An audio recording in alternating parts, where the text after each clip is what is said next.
students. I'm here at the Ohio State Fair in the horse barn to demonstrate linear perspective, a concept we're going to learn about this week.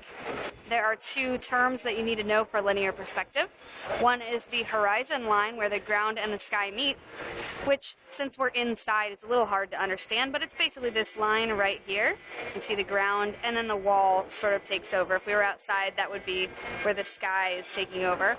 The second term you need to know is the vanishing point. In some cases you'll have more than one, but we'll cover that later. For the vanishing point, it's where everything seems to disappear. This hallway is a great example of that, because as you can see, we've got lines that go all to the center here. Got 4 lines converging here into what looks like everything's getting smaller and smaller and smaller until eventually it would disappear. You would see this if you were driving down the highway, a long country road, and there wasn't, anything blocking the end of it. You would get that vanishing effect. So vanishing point is always where everything looks like it is going to disappear. So you can follow my fingers there. And that right there is the vanishing point.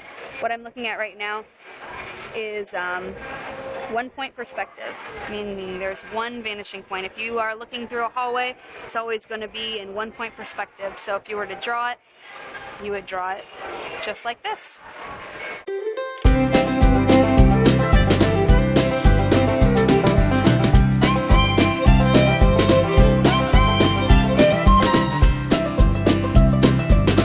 For this week's project, you're going to need to apply the concept of linear perspective and vanishing points by drawing a building. So we're going to use this food stand in front of me. There's 2 ways that you can draw any building. You can draw it in one-point perspective, where we talked about that hallway effect. And in drawing in one-point perspective, you're basically going to have a straight square right on the front of the building, not including the roof. And then you're going to see part of it get smaller as it goes away. You could also draw this in 2-point perspective by moving your body a little bit.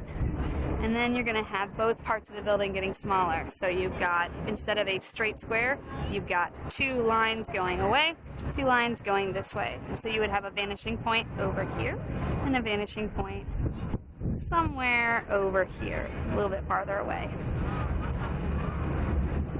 When drawing a house in 1-point perspective, you don't want to draw it straight on. Or 1 or 2-point perspective. You don't want to draw it straight on.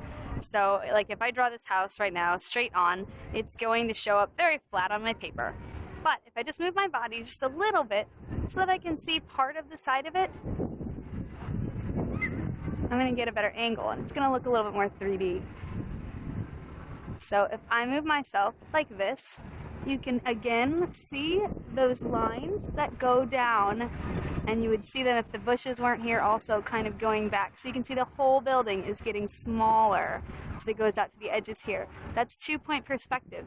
So you can easily see if you're on the corner of a building, that's the way you should draw it.